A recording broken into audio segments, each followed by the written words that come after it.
Libro cuarto. Los amigos del ABC. Primero, un grupo que ha estado a punto de ser histórico. En aquella época, indiferente en apariencia, corría vagamente cierto estremecimiento revolucionario. El soplo que salía de las profundidades de 1789 y 92 estaba en el aire. La juventud, permítanos la palabra, estaba en la época de la muda. Se transformaba, casi sin saberlo, por el mismo movimiento del tiempo. La aguja que anda en el cuadrante marcha también en las almas. Cada uno daba el paso hacia adelante que debía dar. Los realistas se hacían liberales, los liberales se hacían demócratas. En aquella, como una marea creciente, complicada con mil reflujos, y como lo propio del reflujo es mezclarlo todo, resultaban de aquí combinaciones de ideas muy singulares. Se adoraba a la vez a Napoleón y a la libertad. Ahora escribimos la historia, y aquellos eran los aspectos de aquel tiempo, porque las opiniones tienen sus fases. El realismo volteriano, variedad caprichosa, tuvo un contrapeso no menos extraño, el liberalismo bonapartista. Otros grupos políticos eran más serios. En ellos se sondeaba al principio. Se buscaba un fundamento en el derecho. Se apasionaban por lo absoluto. Se vislumbraban las realizaciones infinitas. Perdón. Lo absoluto, por su misma rigidez, impulsa el ánimo hacia el cielo y hace flotar en el espacio ilimitado. No hay nada mejor que el dogma para crear la meditación, y nada es más propio que la meditación para engendrar el porvenir. La utopía hoy es carne y hueso mañana. Las opiniones avanzadas tenían doble fondo. Un principio de misterio amenazaba el orden establecido, que era sospechoso y receloso. Signo altamente revolucionario. La intención secreta del poder se encuentra en la zapa con la intención secreta del pueblo. La incubación de las insurrecciones responde a la premeditación de los golpes de Estado. No había entonces todavía en Francia estas vastas organizaciones ocultas, como el Tugendbund alemán y el carbonarismo italiano, pero se iban ya ramificando algunos agujeros oscuros. La Cougurt se bosquejaba en Aix, y había en París, entre otras asociaciones de este género, la Sociedad de los Amigos del ABC. ¿Y qué eran los Amigos del ABC? Una sociedad que tenía por objeto, en apariencia, la educación de los niños y en realidad el mejoramiento de los hombres. Declarábanse amigos del ABC. El ABC era el pueblo y querían realzarlo. Retruécano de que haríamos mal en reírnos, porque estos retruécanos son muchas veces cosa grave en política. Díganlo el castratus ad castra, que hizo de Narcés un general de ejército, el Barbari y Barberini, el Fueros y Fuegos, el Tuyes Petrus et Super Anc Petram, etc. Los amigos del ABC eran pocos. Componían una sociedad secreta en estado de embrión. Casi podríamos decir una pandilla, si las pandillas pudiesen producir héroes. Se reunían en París en 2 puntos, cerca de los mercados, en una taberna llamada de Corinto, de que trataremos después, y cerca del Panteón, en un cafetucho de la plaza de San Miguel, llamado el Café Musain, que hoy ha desaparecido. El primero de estos sitios de reunión está cerca de los jornaleros y el segundo cerca de los estudiantes. Los conciliábulos habituales de los amigos del ABC se celebraban en una sala interior del Café Musain.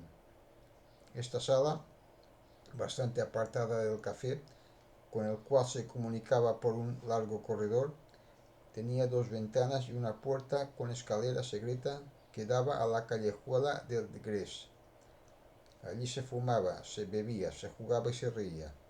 Se hablaba de todo a gritos y de una cosa en voz baja. En la pared estaba clavado un antiguo mapa de Francia en tiempo de la República, indicio suficiente para excitar el olfato de un agente de policía.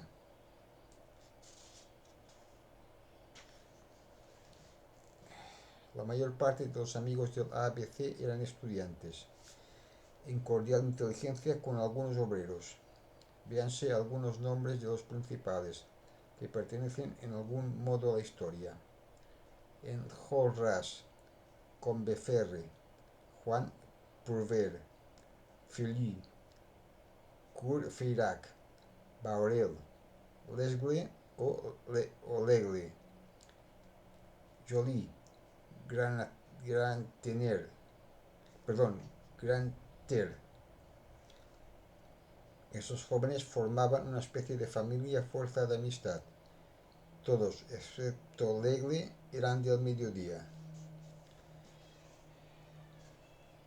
Este grupo era muy notable. Ya se ha desvanecido en las profundidades invisibles que están detrás de nosotros. En el punto del drama a que hemos llegado, no será tal vez inútil hacer penetrar un rayo de claridad en aquella reunión de jóvenes antes de que el lector los vea sumergirse en la sombra de una abertura trágica. Enjolras, a quien hemos nombrado el primero por la razón que se verá después, era hijo único y rico, joven simpático, capaz de ser terrible y angélicamente hermoso. Era Antino encolerizado. Hubiérase dicho, al ver el pensativo fulgor de su mirada, que había ya atravesado en alguna existencia anterior el apocalipsis revolucionario y conservaba su tradición como un testigo. Sabía todos los pormenores de la gran cosa. Era una naturaleza pontificia y guerrera, extraña como en un adolescente. Era celebrante y militante, bajo el punto de vista inmediato, soldado de la democracia y por cima del movimiento contemporáneo, sacerdote de lo ideal. Tenía la pupila profunda, los párpados un poco enrojecidos, el labio inferior grueso y dispuesto siempre a expresar el desdén, la frente elevada. Mucha frente en una cara es lo mismo que mucho cielo en un horizonte. Como ciertos jóvenes de principio de este siglo y fines del pasado, que han adquirido celebridad muy pronto, tenía una juventud excesiva, fresca como la de un joven, aunque con sus horas de palidez. Era ya hombre y parecía un niño. Sus 22 años parecían 17. Era grave y parecía ignorar que hubiese en la tierra un ser llamado mujer.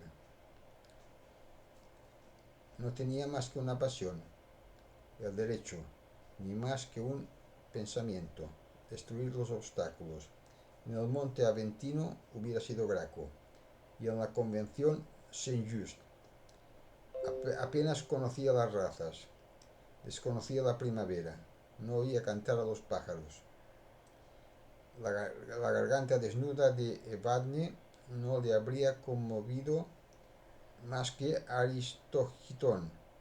Para él, como para Almodio, las flores solo servían para ocultar la espada. Era severo en sus alegrías y bajaba castamente los ojos ante todo lo que no era la república. Era el enamorado de Marmorio de la libertad. Su palabra tenía cierta áspera inspiración y la vibración del himno. A veces desplegaba sus alas inesperadamente.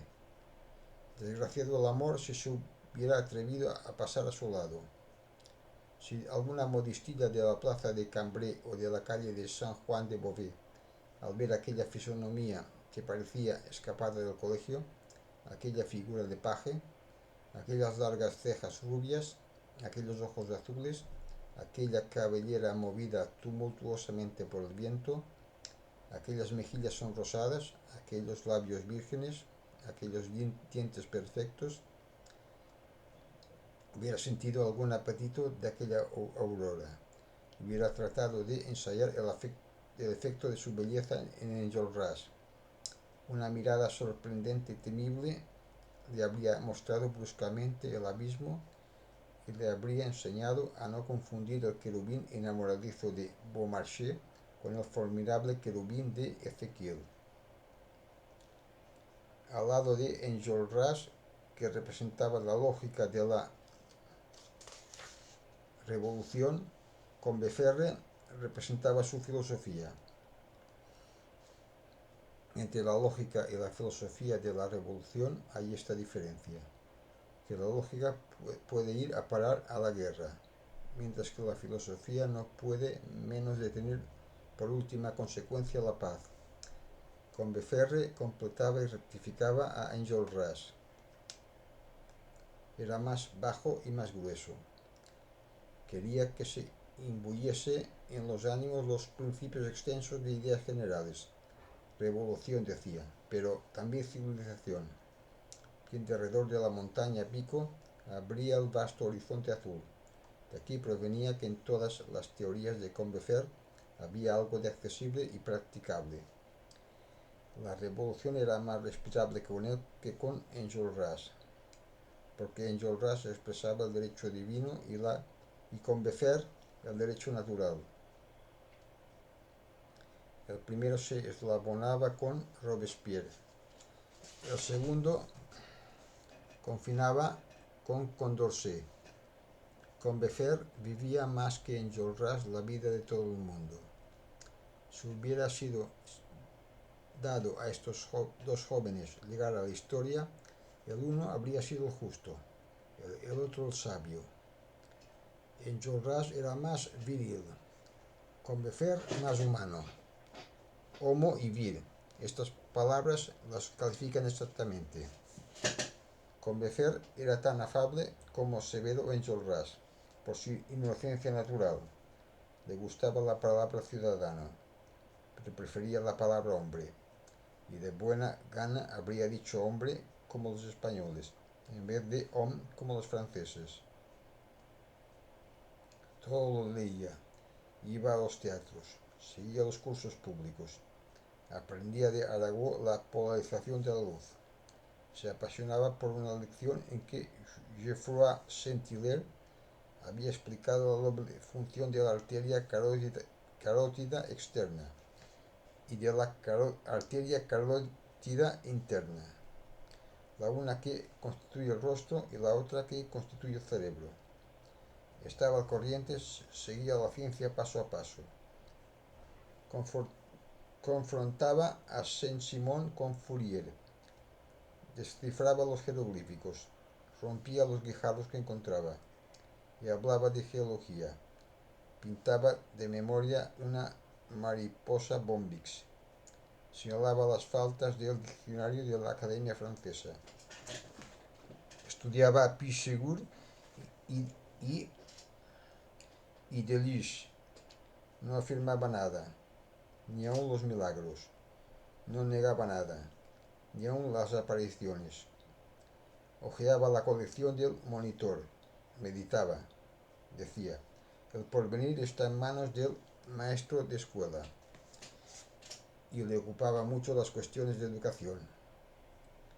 Quería que la sociedad trabajase sin descanso en la elevación del nivel intelectual y moral, en la monetización de la ciencia, en la circulación de las ideas, en el crecimiento intelectual de la juventud, y temía que la pobreza de los métodos actuales la miseria del punto de vista literario, limitado a 2 o 3 siglos llamados clásicos, el dogmatismo tiránico de los pedantes oficiales, las preocupaciones escolásticas y la rutina, concluyesen por hacer de nuestros colegios bancos de ostras artificiales. Era sabio, purista, preciso, politécnico, trabajador y al mismo tiempo pensativo hasta la quimera. Como decían sus amigos, creía en todos los sueños, en los caminos de hierro y en la anestesia quirúrgica, en la persistencia de la imagen en la cámara oscura, en el telégrafo eléctrico y en la dirección de los globos. Por lo demás, se asustaba poco de las ciudadelas que se edificaban en todas partes contra el género humano por la superstición, el despotismo y la preocupación. Era de esos que creen que la ciencia acabará por apoderarse de ellas por sorpresa. Enjolras era un jefe, Combeferre un guía. Habríase deseado pelear con uno y marchar con el otro, y no porque Combeferre no fuese capaz de pelear, ni se negase a luchar cuerpo a cuerpo con el obstáculo, y a atacarlo a viva fuerza y por explosión, sino porque prefería poner poco a poco, por medio de la enseñanza de axiomas y de la promulgación de las leyes positivas, al género humano de acuerdo con sus destinos. Y entre dos claridades se inclinaba más a la iluminación que al incendio. Cierto es que un incendio puede producir una aurora, pero ¿por qué ha de esperarse la salida del sol? Un volcán alumbra, pero alumbra mejor el alba. Combeferre prefería tal vez la blancura de lo bello al resplandor de lo sublime, una claridad turbada por el humo, un progreso comprado con la violencia. Solo satisfacían a medias a aquel espíritu tierno y grave. El acto de precipitarse verticalmente un pueblo en la verdad, un 93, le asustaba. Sin embargo, la estancación le repugnaba más, porque veía en ella la putrefacción y la muerte, y en último caso prefería la espuma al miasma, el torrente a la cloaca, la catarata del Niágara al lago de Montfaucon. En suma, no quería ni pararse ni correr, mientras que sus tumultuosos amigos, prendados caballerosamente de lo absoluto, adoraban e invocaban las espléndidas aventuras revolucionarias. Combeferre se inclinaba a dejar obrar al progreso, al buen progreso, frío tal vez, pero puro, metódico, pero irreprensible, flemático, pero imperturbable. Combeferre se habría arrodillado, habría suplicado con las manos juntas para que llegase el porvenir con todo su candor, y para que nada turbase la inmensa revolución virtuosa de los pueblos. Es necesario que el bien sea inocente, repetía sin cesar. Y en efecto, si la grandeza de la revolución consiste en mirar fijamente el deslumbrador ideal y volar hacia él a través de los rayos, llevando en las manos sangre y fuego, la belleza del progreso consiste en no tener mancha alguna. Entre Washington, que representa el uno, y Danton, que es la encarnación de la otra, hay la misma diferencia que entre el ángel de alas de cisne y el ángel de alas de águila.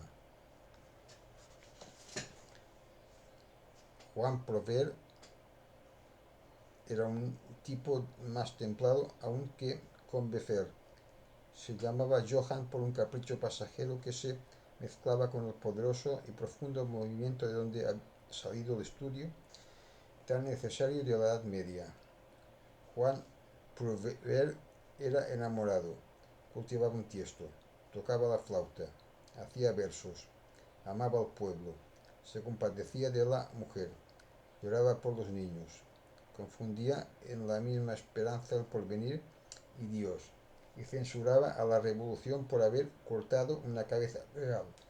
La de Andrés Chenier tenía la voz habitualmente delicada, pero en ocasiones viril. Era literato hasta la erudición y casi orientalista. Era bueno sobre todo y prefería en poesía lo inmenso, preferencia que fácilmente comprende todo el que sabe que la bondad confina con la grandeza.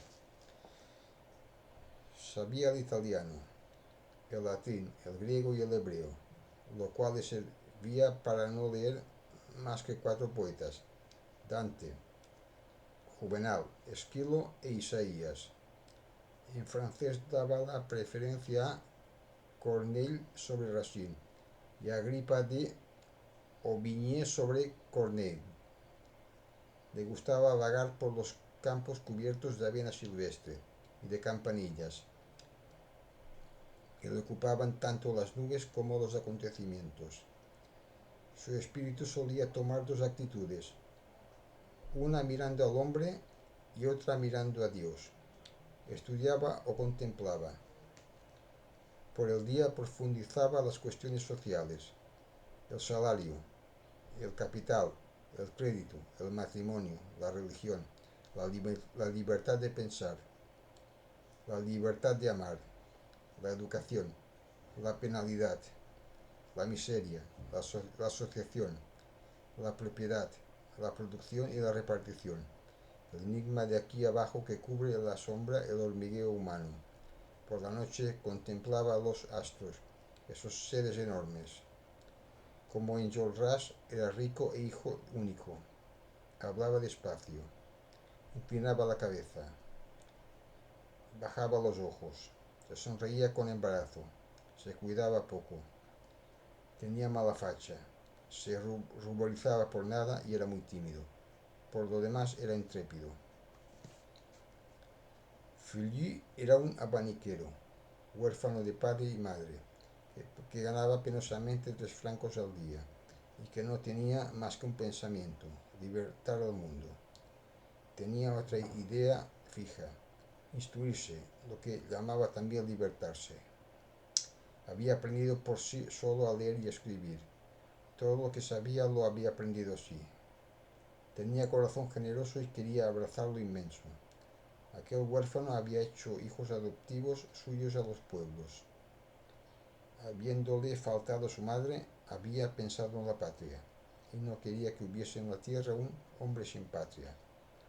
Alimentaba en sí mismo, con la adivinación profunda del hombre y del pueblo, lo que llamamos hoy la idea de las nacionalidades. Había estudiado la historia solo para indignarse con conocimiento de causa. En aquel entusiasta, perdón,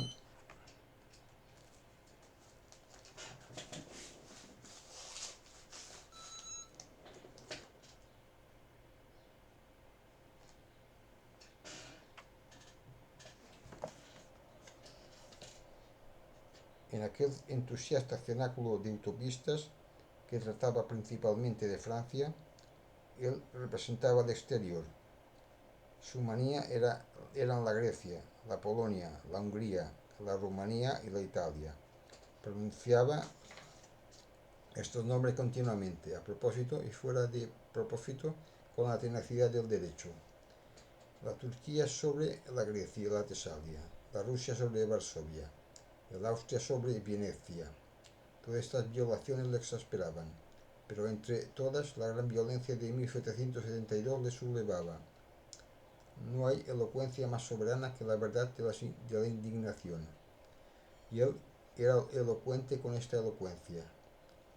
No se agotaba nunca su tema al tratar de la fecha infame de 1772 y del noble y valiente pueblo suprimido por la traición, de aquel crimen y de 3 criminales, de aquella monstruosa asechanza, prototipo y patrón de todas las horribles supresiones de estados, que después han venido a caer sobre nobles naciones y que han raspado, por decirlo así, su partida de bautismo. Todos los atentados sociales contemporáneos se derivan de la repartición de Polonia. La repartición de Polonia es un teorema, cuyos corolarios son los actuales crímenes políticos. No hay un déspota, ni un traidor, desde hace un siglo, que no haya visado, aprobado, firmado y rubricado ne variatur la repartición de Polonia. Cuando se examina el legajo de las tradiciones modernas, esta se presenta la primera. El Congreso de Viena consultó este crimen antes de convertir el suyo. 1772 es el grito del cazador. 1815 es la comida que se da a los perros. Tal era el tema habitual de Feli. Este pobre obrero se había hecho el tutor de la justicia, y ella la recompensaba haciéndole grande, porque efectivamente algo de eternidad en el derecho. Varsovia no puede ser tártara, así como Venecia no puede ser tudesca. Los reyes perderán el tiempo y el honor en esta empresa, tarde o temprano. La parte sumergida reaparece y flota en la superficie. La Grecia vuelve a ser Grecia y la Italia, Italia. La protesta del derecho contra el hecho persiste siempre. El robo de un pueblo no prescribe, porque estas grandes estafas no tienen porvenir, y no se borra la marca de una nación como la de un pañuelo. Courfeyrac tenía un padre que se llamaba el señor de Courfeyrac, porque una de las falsas ideas de la clase media de la Restauración en materia de aristocracia y nobleza era creer en la particularidad de, y sabido es que esta partícula no tiene significación alguna. Pero la clase media del tiempo de la Minerva estimaba tanto este pobre D que se creía obligado a abdicarle. El señor de Chauvelin se hacía llamar señor Chauvelin. El señor de Comartin, señor Comartin. El señor Constant de Rebec, Benjamin Constant. El señor de Lafayette, señor Lafayette. Courfeyrac no quiso quedarse atrás y se llamaba Courfeyrac a secas. Podríamos detenernos aquí en lo que se refiere a Courfeyrac y nos limitamos a decir Courfeyrac, es decir, Tholomyès. Courfeyrac tenía, en efecto, esa verbosidad de joven que podría llamarse a la belleza del diablo del espíritu. Esta gracia se pierde después como la gracia del gatito y concluye cuando tiene 2 pies en el ciudadano y cuando tiene 4 en el gato. Las generaciones que pasan por la escuela y las promociones de la juventud se transmiten este género de numen, que se pasan de mano en mano, cuasi cursores, o sea, como los corredores, casi siempre el mismo, de modo que, como acabamos de indicar, cualquiera que hubiera oído a Courfeyrac en 1828 había creído oír a Tholomyès en 1817. Pero Courfeyrac era un buen muchacho. Bajo estas aparentes semejanzas exteriores, la diferencia entre Tholomyès y él era muy grande. El hombre latente que existía en ellos era en el primero distinto del segundo. Tholomyès era un procurador, Courfeyrac un paladín. Enjolras era el jefe, Combeferre el guía, Courfeyrac el centro. Los otros daban más luz, él daba más calor. Tenía todas las cualidades de un centro, la redondez y la irradiación. Bahorel había figurado en el tumulto sangriento de junio de 1822, con ocasión del entierro del joven Lalemant. Bahorel era un muchacho de buen humor y de mala compañía. Bravo, gastador, pródigo hasta llegar a la generosidad, hablador hasta llegar a la elocuencia, atrevido hasta llegar al descaro. La mejor pasta de diablo que es posible encontrar. Tenía chalecos temerarios y opiniones de color de escarlata. Era camorrista, es decir, nada le gustaba tanto como una riña. Y si no era un motín y nada más que un motín, si no era una revolución, estaba siempre dispuesto a romper pero una vidriera, después a desempedrar una calle y después a derribar un gobierno, para ver el efecto. Era estudiante de un 10º año de leyes. Huía al estudio del derecho, pero lo practicaba. Tenía por divisa el abogado nunca, y por armas una mesa de noche, en la cual se veía un bonet cuadrado. Siempre que pasaba por delante de la escuela de derecho, lo que sucedía pocas veces, se abotonaba la levita, porque aún no se había inventado el gabán, y tomaba precauciones higiénicas. Cuando hablaba del portal de la escuela, decía: «Qué hermoso viejo», y del decano señor Delvincourt: «Qué monumento». Veía en los cursos un motivo de canciones, y en los profesores tipos de caricaturas. Gastaba en no hacer nada una gruesa renta, como de 3.000 francos. Sus padres eran unos campesinos, a quienes había sabido inculcar el respeto a su hijo. Y decía de ellos: «Son campesinos y no de la clase media. Por eso no carecen de inteligencia». Era hombre caprichoso y vivía esparcido en varios cafés. Los demás tenían sus hábitos, él no tenía ninguno. Andaba ocioso. Y aquí debemos advertir que el andar errante es propio de todos los hombres, pero el andar ocioso es propio de los parisienses. En el fondo era un talento penetrante y más pensador de lo que parecía. Servía de lazo entre los amigos del ABC y otros grupos aún informes, pero que debían concluir de delinearse más adelante. Había además en aquel cónclave de jóvenes una cabeza calva. El marqués de Avaray, a quien Luis XVIII hizo duque por haberle ayudado a subir a un coche de plaza el día en que emigró, contaba que en 1814, a su vuelta a Francia, cuando el rey desembarcó en Calais, le presentó un hombre un memorial. «¿Qué pedís?», dijo el rey. «Señor, una administración de correos». «¿Cómo os llamáis?» «L'Aigle», el águila.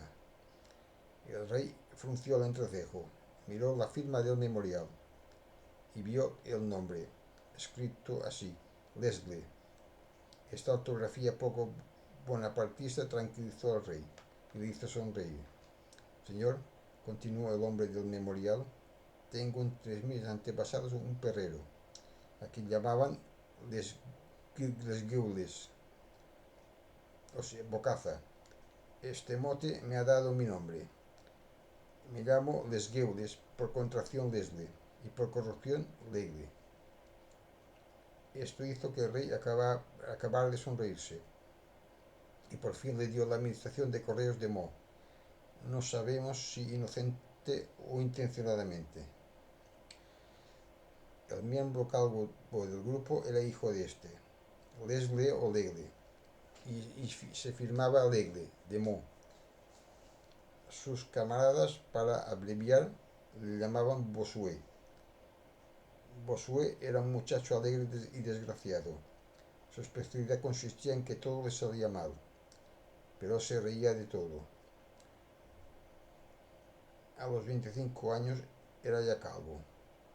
Su padre había conseguido comprar una casa y un campo, pero él por nada había tenido tanta prisa como por perder en una falsa especulación el campo y la casa,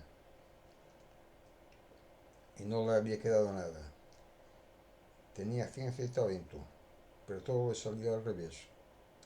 En todo perdía, en todo se veía engañado. Lo que construía se venía abajo aplastándole. Si partía leña se cortaba un dedo. Si tenía una querida, descubría enseguida que ella también tenía un amigo. A cada momento le sucedía una desgracia. Y aquí provenía su jovialidad. Solía decir: «Vivo en la casa del tejado cuyas tejas se caen». Se admiraba muy poco, porque para él el accidente era lo previsto. Recibía con serenidad la mala suerte y se sonreía de los reveses del destino como quien oye una broma. Era pobre, pero tenía un bolsillo inagotable de buen humor. Llegaba con facilidad a su último chavo, pero nunca a su última risa. Cuando entraba en la adversidad en su casa, la saludaba cordialmente como a un amigo antiguo y daba cariñosas palmadas en el vientre de la catástrofe.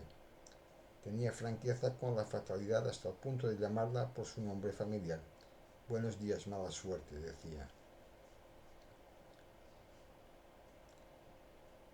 Estos reveses de fortuna le habían dado cierto genio inventivo, abundante en recursos. No tenía dinero, pero encontraba medio de hacer, cuando le parecía bien, gastos desenfrenados. Una noche se compró 100 francos en una cena con una muchachuela, que le inspiró en medio de la orgía esta frase memorable: Fille de Saint-Louis, tire-moi mes bottes. O sea, hija de 5 luises de oro, tírame de las botas. Bossuet se encaminaba lentamente hacia la profesión de abogado. Estudiaba la ley lo mismo que Bahorel. Bossuet tenía poca casa, y a veces ninguna. Vivía ya en casa de uno, ya en casa de otro, y con más frecuencia con Joly, que estudiaba medicina y tenía 2 años menos que Bossuet. Joly era el enfermo imaginario joven. Lo único que había conseguido al estudiar medicina era hacerse más enfermo que médico. A los 23 años se creía valetudinario y pasaba la vida mirándose la lengua al espejo. Afirmaba que el hombre se imanta como una aguja. Ponía la cama en su alcoba con la cabecera al mediodía y los pies al norte, para que durante la noche no contrariese la circulación de la sangre, la gran corriente magnética del globo. Y cuando había tempestad se tomaba el pulso. Por lo demás era el más alegre de todos. Estas contradicciones, la juventud y la manía, la aprensión y el buen humor se avenían perfectamente y formaban un ser excéntrico y divertido, a quien sus camaradas, pródigos de consonantes aladas, llamaban Joly. Puedes volar con 4L, decía Juan Prouvaire. Joly tenía la costumbre de tocarse las narices con el puño del bastón, lo que indica su espíritu sagaz. Todos estos jóvenes tan diferentes y de los cuales no puede hablarse, en suma, sino seriamente, tenían una misma religión, el progreso. Todos eran los hilos directos de la Revolución Francesa. Los más frívolos llegaban a ser solemnes cuando se pronunciaba esta fecha, 1789. Sus padres, según la carne, eran o habían sido fuldenses, realistas, doctrinarios. Poco importaba esta mezcla anterior a ellos, que eran jóvenes. No les concernía nada. Por sus venas corría en toda su pureza la sangre de los principios, y se consagraban sin intermedio alguno al derecho incorruptible y al deber absoluto. Afiliados e iniciados, bosquejaban subterráneamente el ideal. En medio de todos esos corazones apasionados y de todos estos ánimos llenos de convicción, había un escéptico. ¿Cómo se encontraba allí? Por una juxtaposición. Este escéptico se llamaba Grantaire y se firmaba habitualmente con este jeroglífico, R. Era un hombre que se guardaba bien de creer en nada. Uno de los estudiantes que más habían aprendido en sus cursos de París. Sabía que el mejor café era del Café Lemblin y el mejor el mejor billar era del Café Voltaire, que había buenas galletas y buenas chicas en el Hermitage del Boulevard del Maine, pollos con salsa picante en casa de la tía Saguet, exquisitos pescados a la marinera en la barrera de la Cunette y cierto vinillo blanco en la del Combate. Sabían los buenos sitios para todo. Manejaba la chancla y el zapato. Bailaba algo y sabía usar el palo. Era además gran bebedor. inconmensurablemente feo. La pez punteadora de botines más bonita de aquel tiempo, Irma Boissy, indignada de su frialdad, había dicho esta sentencia: Grantaire es imposible. Pero la fatuidad de Grantaire no se desconcertaba. Miraba tierna y fijamente a todas las mujeres, como diciéndoles: si yo quisiera. Y trataba de hacer creer a sus compañeros que se veía generalmente solicitado. Todas estas palabras: derechos del pueblo, derechos del hombre, contrato social, Revolución Francesa, república, democracia, humanidad, civilización, religión, progreso, carecían para Grantaire casi completamente de significación. Se ría de ellas. El escepticismo, esa caries de la inteligencia, no le había dejado ni una idea entera en la cabeza. Vivía con ironía y su axioma era este: no hay más que una incertidumbre, mi vaso lleno. Se burlaba de todos los sacrificios en todos los partidos, lo mismo del hermano que del padre, lo mismo de Robespierre joven que de Loiserolles. Bastante han avanzado con estar muertos, exclamaba. Decía del crucifijo: este es un suplicio que ha triunfado. Corretón, jugador, libertino, embriagado con frecuencia, les gustaba a aquellos jóvenes esperanzados, cantando sin cesar: me gustan las muchachas, me gusta el buen vino, con el tono de viva Enrique IV. Este escéptico tenía, no obstante, un fanatismo que no era ni una idea, ni un dogma, ni un arte, ni una ciencia. Era un hombre, Enjolras. Grantaire admiraba, amaba y veneraba a Enjolras, a quien se unía aquel incrédulo anarquista en aquella falange de espíritus absolutos, al más absoluto. ¿Cómo le subyugaba Enjolras? ¿Por las ideas? No, por el carácter. Fenómeno observado muchas veces. Un escéptico que se une a un creyente es una cosa tan sencilla como la ley de los colores complementarios. Siempre nos atrae lo que nos falta. Nadie ama la luz como el ciego. Los enanos adoran al tambor mayor. El sapo tiene siempre los ojos en el cielo. ¿Para qué? Para ver volar a los pájaros. Grantaire, en el cual se arrostraba la duda, se complacía en ver cernirse la fe en Enjolras. Tenía necesidad de Enjolras. Sin explicárselo, y aún sin tratar de hacerlo, aquella naturaleza casta, sana, firme, recta, dura, cándida, le atraía. Admiraba instintivamente a su contrario. Sus ideas flexibles, dislocadas, enfermas, deformes, se unían a Enjolras como a una espina dorsal. Su raquitismo moral se apoyaba en aquella firmeza. Grantaire, al lado de Enjolras, era alguien. Además, estaba compuesto de dos elementos en apariencia incompatibles. Era irónico y cordial. Su indiferencia era amorosa.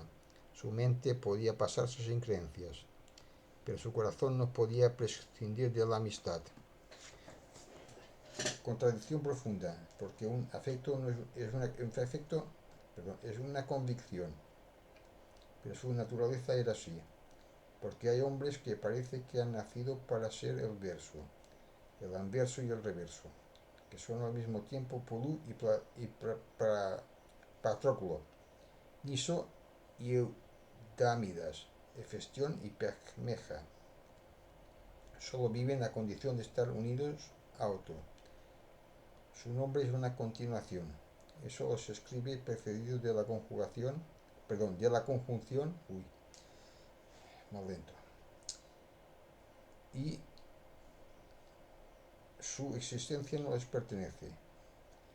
Es el otro lado de un destino que no es el suyo. Grantaire era uno de estos hombres.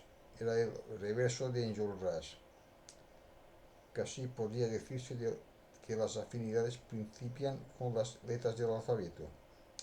En el abecedario la O y la P son inseparables. Podéis a vuestro gusto pronunciar O y P, o sea, Orestes y Pílades.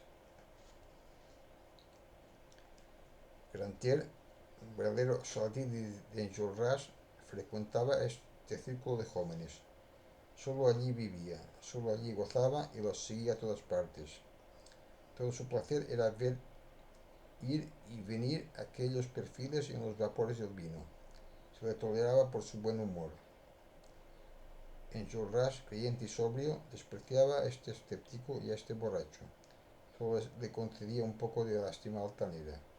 Grantier era un Pílades no aceptado, tratado con dureza por Enjolras, rechazado y dejado bruscamente, volvía sin cesar a él y decía de Enjolras: ¡qué hermoso mármol! Qué largo.